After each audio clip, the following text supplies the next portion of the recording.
Play with yourself. It'll be good. Everyone, walk away. Okay, I will. Oh, sorry. Hey, I didn't know you were there. Hey, what's up? It's the Huff. Hope you're having a great day. Got a lot to get to, but real quick, hit that subscribe button if you haven't done it already.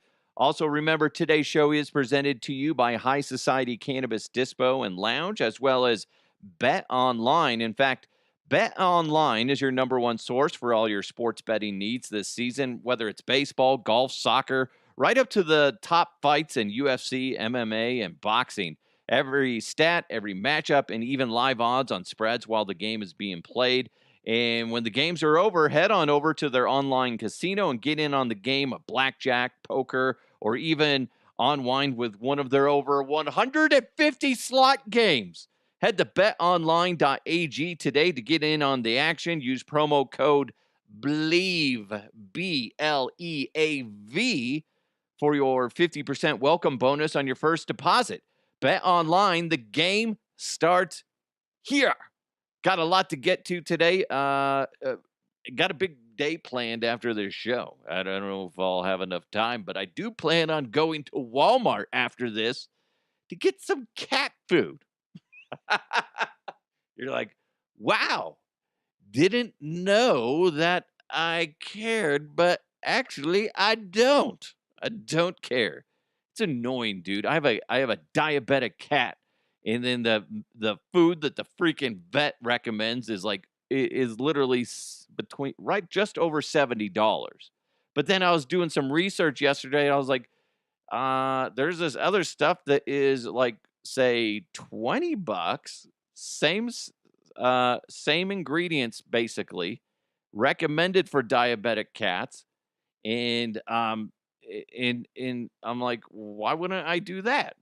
Why wouldn't I do that? Then I'm reading all these reviews. People are like, I used to use this particular one, which is what I was using. Then we switched to this. Cat's just fine. Hasn't died yet. My luck if it happened to me. They're like, why did you switch the food? I was trying to save money. Fuck off. Jeez. I like my cat and all, but, not for $70 for a big thing of food. It's not even a big thing of food. That's the thing that pisses me off. I'm sorry.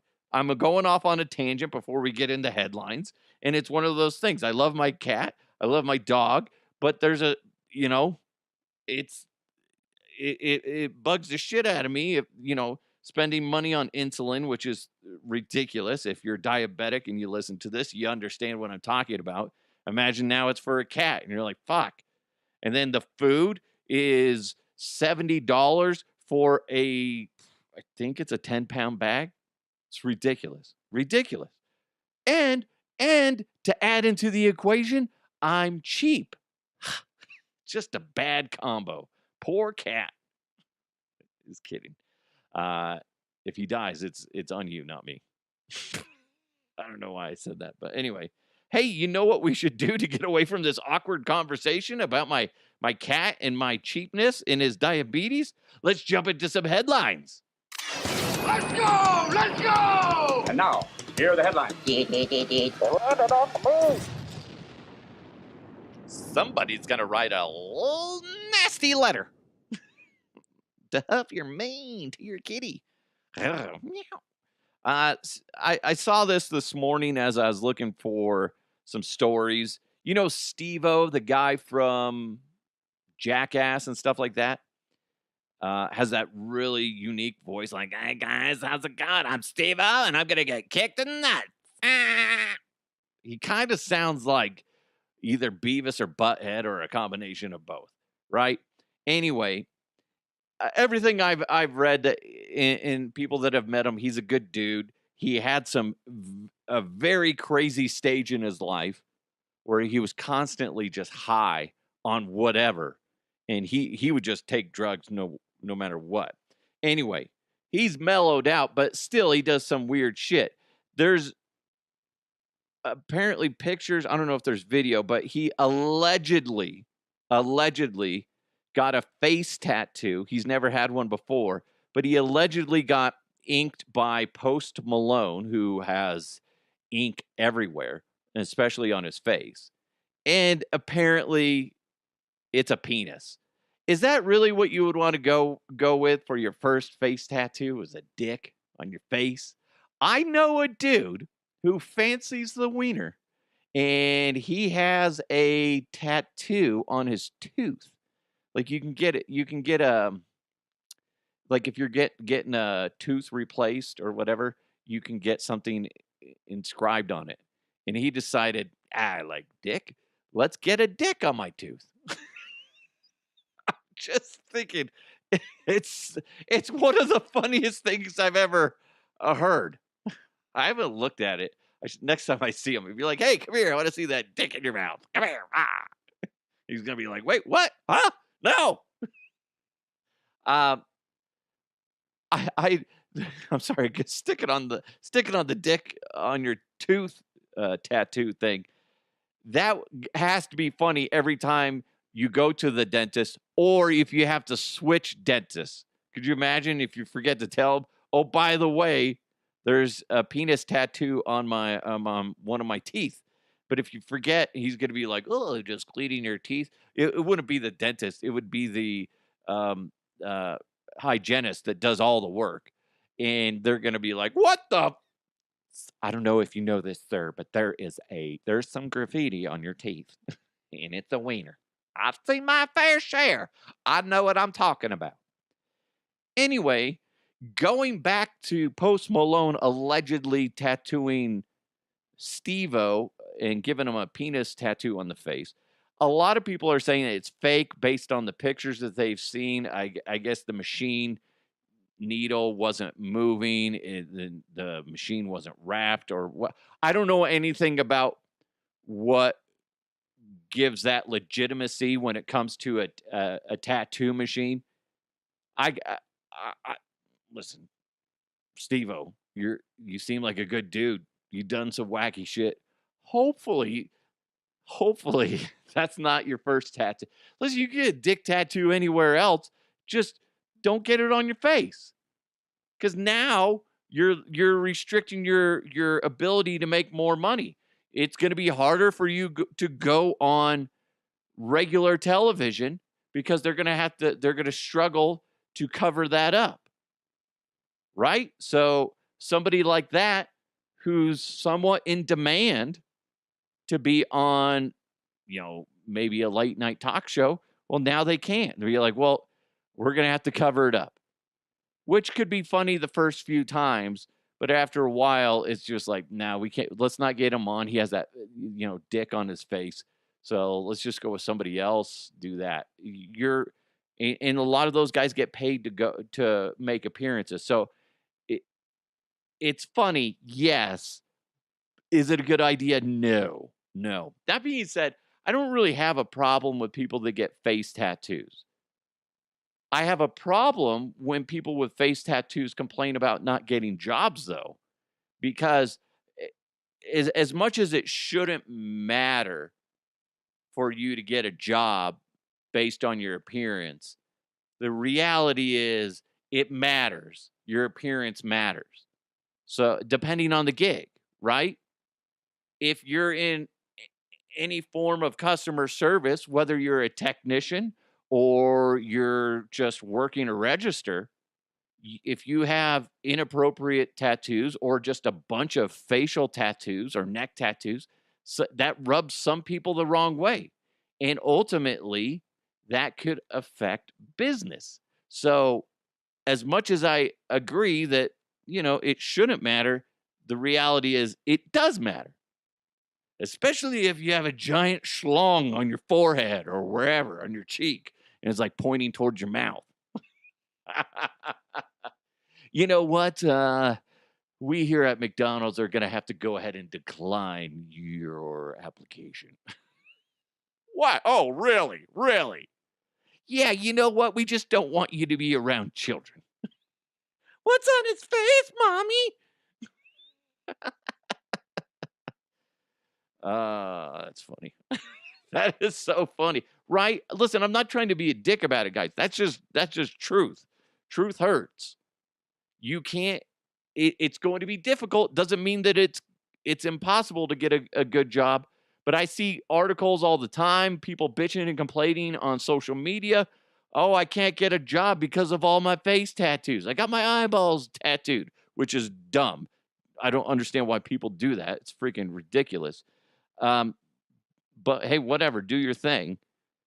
But don't complain when you do something like that. That is such an against the grain type of thing and controversial that you have to be prepared for the consequences. The consequence being people don't want you around as much. And if you're trying to get a job where you're in front of a customer, there's a good chance you won't get that job. It's a harsh reality, and it sucks. I know a few people that have uh, facial tattoos. This one guy I went to broadcasting school with, he had them all over his face. Good dude, real smart. But he, you kind of limit based on your appearance. Again, doesn't make it right, doesn't make it wrong. It's just a reality. Norfolk, Virginia. This is so crazy. They repealed a ban on psychic readings as industry grows and gains more acceptance. So they were going to ban it. Then they realized they're making a buttload of money off of it. Classic. Is that not the classic thing? It's like marijuana. Marijuana is same thing in a sense. They're going to ban it. They're like, oh, we shouldn't be doing this. Wait a minute. We could be taxing the fuck out of it and making a lot of money. All these places are making a shit ton of money off of taxing the crap out of marijuana. Ask any dispensary. They get the amount of money that the government makes off of a transaction is insane. I could get you the actual number. I know a few people in the dispensary industry, and I could ask roughly what the tax is per. And then if you think about it, like that's going back into the government. There, as much as you hear these people pushing back against legalizing marijuana across the board, those individuals that are pushing back on it are still benefiting from it. And as long as the money goes back into the community, I don't see what the big deal is. Tax the fuck out of it. And it kind of goes before we get back to the original story. Just legalize prostitution, same thing. Tax the shit out of it. You could probably tax it more, and that would go into, help with health benefits towards the workers and make it a cleaner industry. Just saying, there's a lot of possibilities, and it makes more money for everybody involved, except for the person shelling out to get his knob rubbed off by uh, a working girl or a working fella. I guess, yeah.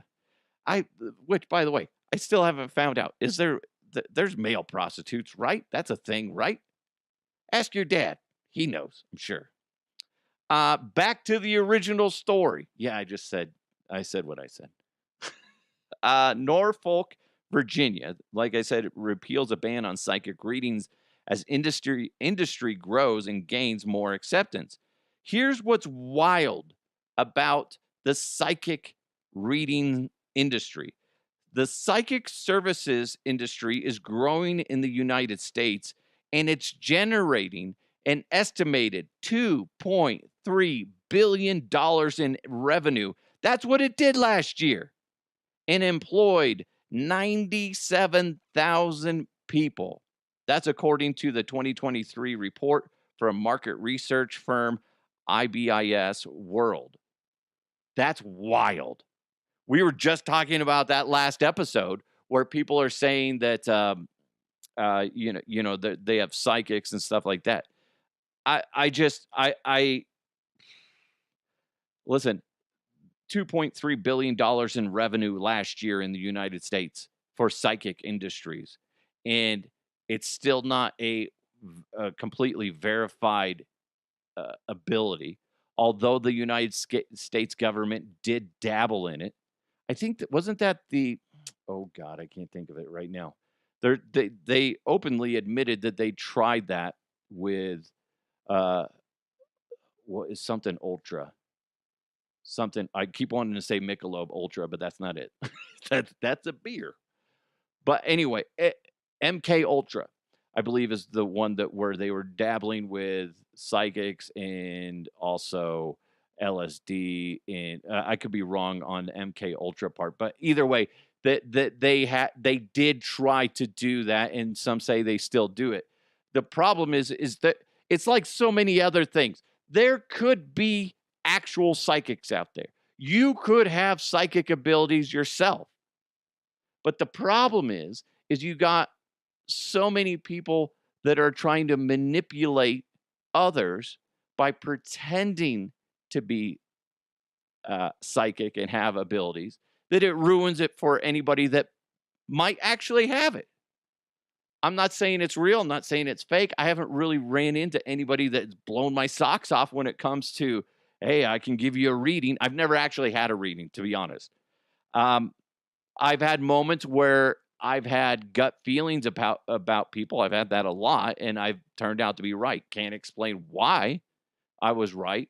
I just knew, hey, don't talk to that individual. There's just I can't figure it out. I don't know why, but there's something wrong with that individual. Stay away from it. And then come to find out they get arrested, or or that you come to find out they're associated with somebody that is wanted for murder, something crazy like that. And I guess you could chalk that up to um, a psychic feeling of some sort. But I'm not going to go sit down and give readings to people. That would be funny though, like I did yesterday. It's like when people do I'm getting a J. Is it you're jacking off? Whatever I did yesterday. The point is, it's interesting that it's a $2.3 billion industry. I had no idea. And there's apparently 97,000 roughly people that are in the industry. That's wild to me. It makes me really want to sit down and read a book about how to be a psychic and then just start up my own thing, have a call-in show, be like, all right, I feel something. Ah, do you do you like dogs? I do like dogs. Okay. Well, I'm hearing some barking in the background. Not from you. Did you have a dog that passed? Yeah, when I was a kid. Right? Like, oh yeah. I can't. The name's cloudy. I'm not sure what it would. It's fuzzy. I can't see it. I can't see it. But what was the name of your dog? Sparky. That you know what? That makes sense because I was seeing some sparks flying in the background. Okay, yeah, there we go. Sparky. Well, he says hello and he loves you and he misses you and he says you were good to him. That's funny because I used to kick the shit out of him. I was a bad kid. Huh. That's weird. I don't know. But yeah, he says he misses you. Oh, that's good. I miss that dog. Like you can make up anything. It's just a matter of who your audience is. But hey, if you do it, if you know somebody that's a good psychic, I would love to interact with them. Not to sit there and debunk them, but let's be honest, that's probably what's going to end up happening. But if there's somebody that you believe is a strong psychic and you know them, send them my way to huffpodcast@gmail.com. I would love to interact with them. Hell, I'd love to interview them. If it's a good interview, I'll post it. If it sucks, I won't. But I think that would be fascinating. Fascinating. Because, like I said, there's probably some legit ones out there. But it's ruined by so many that are just scammers out there. And that sucks. People that take advantage of individuals that are very easily influenced. And that sucks. I'm not unzipping my pants. I'm messing with my zippy. Or am I? Oh, something popped out. I'm kidding. Like it's my wiener or something like that. I don't know if you guys if you heard that before of me zipping my zipper, but yeah, it's just a weird tick I have. I like to play with stuff, and since I have a camera on me, it's not going to be down my pants. I have a bad habit if I'm wearing a hat that I will constantly, um, like every minute or less, I will move it to the back, like flip it around, then I flip it back forward so the bill's facing forward. I'm always messing with it. Unless I'm distracted, then I won't. But otherwise, if I'm not distracted enough, that's what I end up doing. It's a weird, weird thing I have. Again, it's either that or play with my wiener, and I figure I play with my hat. Talk about someone that got lucky, and on the other hand, someone that should feel really stupid. What am I talking about? Well, this lady is making headlines because she went to a thrift store in Mexico. Well, I don't know if it was in Mexico. They didn't say where it was, but she went to a thrift store and she bought this old vase for $3.99. Guess what it ended up being? It ended up being an old Mayan vase dating back between 200 to 800 AD. So, a long time ago. and and then so she ended up, the nice thing is she could have sold it to somebody, but her and her family decided to give it to a local Mexican museum, and they had a nice ceremony for it and everything. And I'm like, that's the nice way to do it. I know people have found like rare paintings and stuff like that, and they've sold it. They only spend a few bucks on it at a thrift store, end up making hundreds of thousands of dollars off of it. It would be hard not to sell that.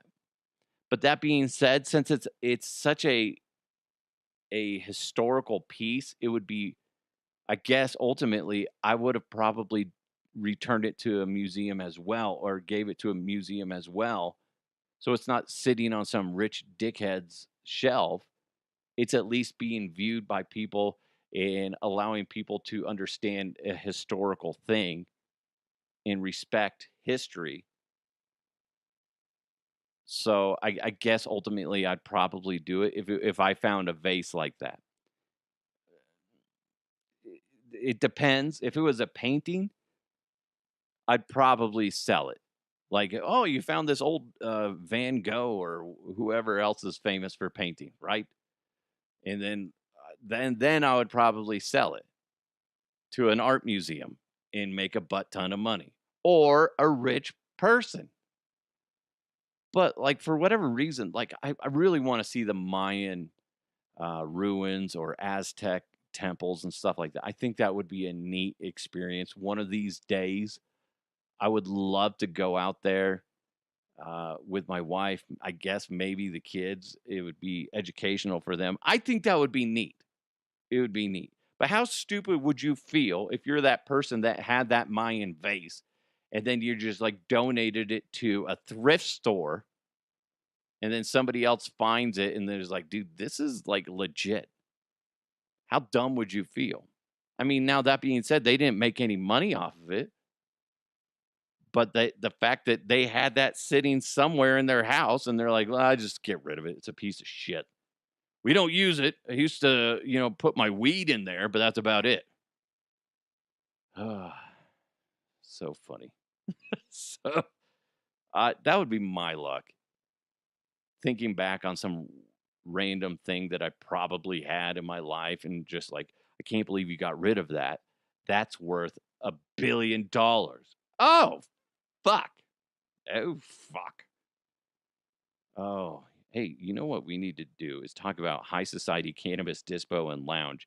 It's the first and still only licensed cannabis bar in the state of Colorado. It works like an alcohol bar, but it's for cannabis. And if you go by there, you can purchase and consume on site, and you can get up to an ounce of flour or 8 grams of concentrate. They also have edibles and pre rolls, and they provide you everything you need to consume it with. It's really cool. You slide up to the bar, be like, "Hey, can I get some flour?" They show you what they got. They sell it to you, and then they give you a bong. Nice, clean bong, just like a clean beer mug, but instead it's a bong, and you can hit it there. Maybe you want some papers, roll some papers, and then smoke a joint there. Whatever. It's really cool. It's really relaxed, and it's just fun to go in there. And they got 7 big screen TVs, so you can watch a sporting event, maybe a cool show. You can even do host a watch party there. And they got Nintendo Switches available to rent, tons of free board games, playing cards, coloring books, and dominoes. And they even have a quarter arcade with pinball machines, vintage Street Fighter, Mortal Kombat, and more. So cool. I want to go in there and have like a Street Fighter tournament. That would be fun until I run out of quarters. That would be cool. Let's do it. You and me. Ah, smoke play. That would be fun. Real side note. I remember my former brother, I know my brother-in-law called me once, and I had just smoked, and I was playing Mortal Kombat with my other brother-in-law. And I remember looking at the phone going, I probably shouldn't answer. And I did. And then it was just a very awkward conversation. But I remember that because I always associate that with playing Mortal Kombat, where I'm terrible at it. But again, going back to High Society Cannabis Dispo and Lounge, they're open from noon to 10 daily, and happy hour runs from noon to 4:20 Monday through Friday. And Tuesdays are industry day, and anyone with an ID employee badge gets 15% off all day. Thursdays is Ladies' Day. Hey! And ladies get 20% off all day. High Society Cannabis Dispo and Lounge. It's 9 minutes from Coors Field. Open noon to 10. Got to be at least 21 or older to consume. No outside product. Just buy it there. High Society is at 7667 Washington Street. Just GPS to High Society. Oh my God. We do need to do something there. Don't you think we need to just go over to High Society and just do like some sort of tournament? Or I need to talk to them. Wouldn't it be cool? Because they have the Switches, Nintendo Switches. What if we did a Mario Kart tournament at High Society? That would be fun. That would be fun. Even if it was just you and me, that would be fun. Right? Let's just show up, do our own thing, and have a good time. Oh my God, that would be fun. Oh my. Anyway, I got to write that down. I'm tired of influencers, even though I'm kind of an influencer, but not like this. I have a hard time with people that just go out and about and they make random people part of their content.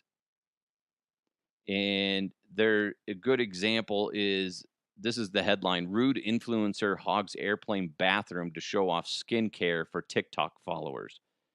Now, the influencer claims that, this was just a rage or a hate post, meaning that they did it on what they're trying to say is they did it just to get the hate reaction, which I call bullshit, because when you watch the video, they just sped everything up, and no, they're lying. The influencer demonstrated her beauty routine, which involved washing her face, brushing her teeth, using an eye mask, and applying products to her face, all of which supposedly took just under 15 minutes. We've talked about influencers making food in sinks. There was that guy last year who was making shrimp scampi and other random things, and he does it in random bathrooms, and by chance he had just done it in an airplane bathroom. I think that's the rudest thing you can do. Use the bathroom and get out. There's people that are holding it in. There's children that are holding it in. Get in, get out. Don't be fucking around in there. It just bugs the crap out of me. You can't be doing that. Talk about a dick thing to do. I will always remember, and I feel bad for my wife. We went to Hawaii for a vacation right before the pandemic, and she got food poisoning. We think from a Burger King at the Hawaiian airport, possibly. That's most likely what happened for some reason. But anyway, so she gets on the plane, and like we're an hour in, and then she starts puking her guts out. And it was either the food or something else, but either way, she was sick the rest of the flight. It's about a 7-hour flight, I want to say, from there to back to Denver, and she puked the rest of the way. It was awful. She would go throw up, clean herself up, come back, and then within a couple minutes she'd be running back. It was horrible. Could you imagine if somebody was doing some stupid influencer shit in the bathroom, and whether it was her or somebody else that needed to use the restroom, next thing you know, they're puking all over the aisle. Or if you're somebody that has a back end issue, then you're getting feces everywhere. Why? Because some dickhead influencer thinks it's funny, and the world revolves around them, and they're going to shoot a video in the bathroom. Don't like it. Listen, if it was 2 minutes or less, sure. 15 minutes roughly, that's bullshit. That should get you kicked off the flight. I got to be honest. If I ran an airline, I would start making rules for this. If it comes to our attention that you are currently or have previously posted videos and recorded them from within an airplane that has disrupted the natural flow of the airline and the flight, you will be permanently banned. Just start doing that. You posted a video once of you doing a stupid video in a bathroom, and it disrupted the natural flow of things. You're on the no-fly list. Maybe it's only for a year. Maybe it's permanent, depending. I think you guys need to start doing that. Start looking into that, airlines, because what ends up happening is if somebody gets sick, listen, if my wife got sick all over herself because somebody was in the fucking bathroom doing a stupid fucking video, I'm going to lose my shit. I'm going to be pissed off and defend my wife. I'm sorry, right? What if it was your kid? My kid needs to use the restroom, and they end up having an accident because of somebody's like, I'm sorry, I was cooking shrimp scampi in the sink. Well, guess what? Here's my fist. Ow. Sorry, that's what's going to end up happening. You guys airlines need to start looking ahead, because this is only going to get worse and worse and worse, because you got all these entitled little shits thinking it's funny. And sometimes they are. I got to be honest. Sometimes they are. And it's not me being such a boomer. No, it's me being a fucking human being with common sense, you dick fucks. You can't be doing that. You're disrupting shit. Looking at the video that she posted, she's like, "Oh no, you guys! I did this so I could get hate comments and hate watches and stuff like that." It wasn't that long. If it's 15 minutes, if it's 10 minutes, if it's 5 minutes, that still pisses me off. Go in there, use the restroom. If you have an upset stomach and that's what you're doing in there, that's fine. I get it. I can't bag on that. That's just normal shit. What's not normal shit is you putting on your makeup and doing a tutorial on how you get ready for the day in a fucking airplane bathroom. Meanwhile, little Timmy over there is shitting his pants. Way to go. Way to go. Good luck dealing with the parents after that, because they're going to be pissed. Now, what's funny is I see this article, and then what was attached, then it got me into like another article, and it's a video on TikTok, oddly enough, but it's by a flight attendant, a lady that goes by Jeannie.Weenie, which is hilarious. She has a good sense of humor, but she's a flight attendant, and she gives a list of reasons why airliners can kick you off a flight.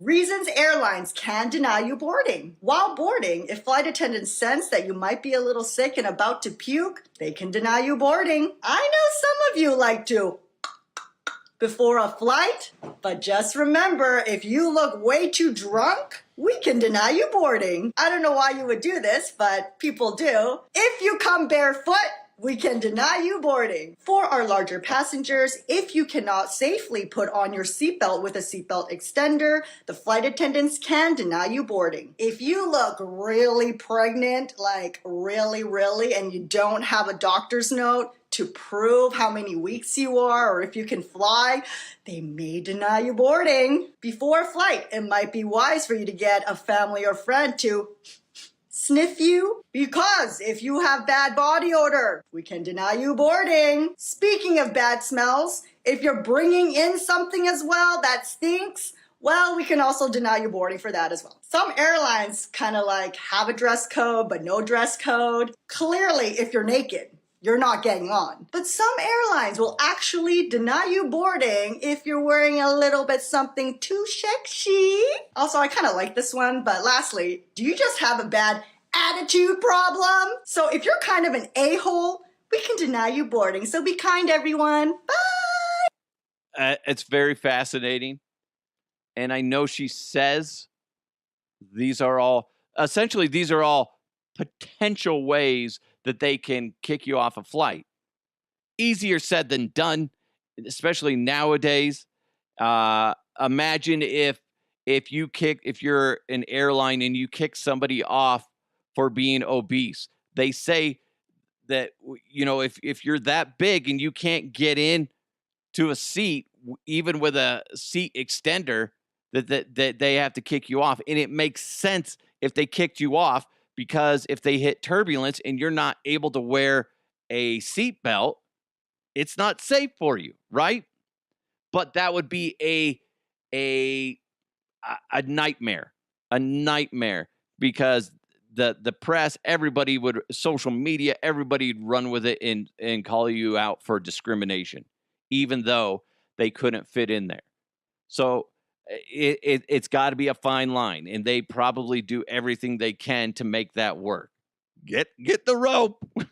We got a cowboy on board. He can just lasso you into your seat. Smells. The smells things that she was talking about is interesting, because I've never sat next to anybody that stunk, unless I was the person I didn't realize. That's always a possibility. Who knows? But I have been on flights where people bring in food that is just horribly smelly, and it just rips through the entire cabin. I hate that. But it's never been anything like seafood or anything super nasty. But it's been gross enough where you're just like, oh God, I can't wait for that smell to go away. Eat your food, please. Dress code. Sadly, I have never seen somebody show up on a plane naked. I guess I just haven't lived yet. One day I hope it happens, and it better be a supermodel, okay, ladies? I don't want to see some dude walking on the plane with his dong hanging out. Does not see it. Like if a lady showed up though, and she's wearing it, and she's wearing clothes that like where her boobs are almost popping out. You know, people might be upset, but not as upset if a dude walks on and his dick's almost popping out. His balls are almost popping out. People are like, get that motherfucker off the plane. Whereas the ladies be like, it's only side boob. It's okay. It's okay. And you know who's saying that? Guys like me. They're like, it's fine. It's fine. It is kind of hot out. Okay. Ma'am, you can sit next to me. My wife would be like, excuse me? And I would be like, ma'am, never mind. Go sit in the back, please, ma'am. You and your sad boobs. I think that's interesting. Dress code, smells, attitude. I haven't really experienced too much of attitude from individuals on a plane. There was one time when I was flying to where was I going to? I don't maybe I don't know where I was flying to. Oh, Miami. I was flying to Miami on Southwest, and I was on the plane with Kendall that I used to work with, and I was in like group A, she was in group C, and I was trying to save her a seat. It was a full flight, and this guy comes up, and I'm there's a older lady on one end. I'm next to the window, and there's an open seat in the middle, and I was saving it for Kendall because we were going to go over uh, our video plan for Miami. And this guy goes, that, and he goes to sit down, and I was like, "Oh, I'm sorry, this is for my wife," because I didn't know what to do. I was like, he's not gonna say like it's for my coworker, and he's gonna be like, Whatever, fuck her," and he starts flipping out. He's all, "Fuck that shit, bullshit," and she happened to be like right behind him, like 2 or 3 people. I was like, "That's my wife right there," and he's just like, "This is bullshit," and he starts going down further. He's mad. And I'm like, hey, Kendall, sorry. Apparently you're my wife for this flight. Sorry. She wasn't wearing her wedding ring. What the fuck? I had to tell my wife that like immediately. Hey, in case anything gets out, I don't know why it would, but you never know. You never know. I pretended to have a wife when I was on a work vacation. Anyway, kids, meet your new mommy. I shouldn't say that. I shouldn't say that. Scratch that from the record. It's not funny. But it was. Yeah, people with bad attitudes. I wish they would enforce these a little bit more. But that being said, I've been pretty lucky on flights, knock on wood, that I haven't really had any major issues with people and major run-ins. So, uh, yeah, I'm very lucky. Hey, you know what we need to do? Let's just call that a good. I was gonna be like, hey, let's do this. Nah, I don't want to. Actually, you know what? Real quick. Mailbag. You've got mail.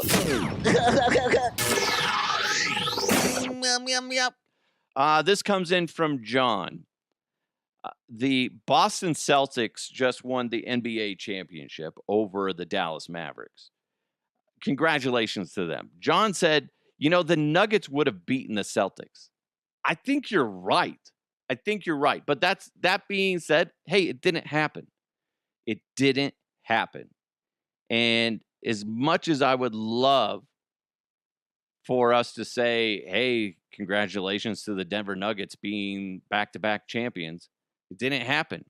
That being said, I was just looking at betonline.ag's odds for next year's championship. Who the 2024-25 NBA championship lines? The Celtics are favorites to repeat, followed by the Nuggets, then the Mavericks, Timberwolves, etc. Currently, the actual odds: Boston Celtics to win the next year's championship 3-1, Denver Nuggets 7-1, Dallas Mavericks 8-1, Timberwolves 9-1, Thunder 9-1. Right? So right now the Nuggets look like, people are thinking they could do it. That being said, they got a lot of work to do. Because you could see, even though they beat the Lakers and stuff, like it wasn't as easy as the previous year. So we'll see what ends up happening. The Nuggets, I agree, could have beat the Boston Celtics, but they never got the opportunity because they never gave themselves that opportunity. Nuggets need to be pissed off at themselves for what happened this year in the playoffs and be better. Let that push them to become next year's champions. push you towards that direction, push you towards that goal, because it just didn't happen. It just didn't happen this year. And if the Nuggets want to be considered a great franchise, they need to win again. Win it all again. And they got to build around Nikola Jokic before he starts to decline.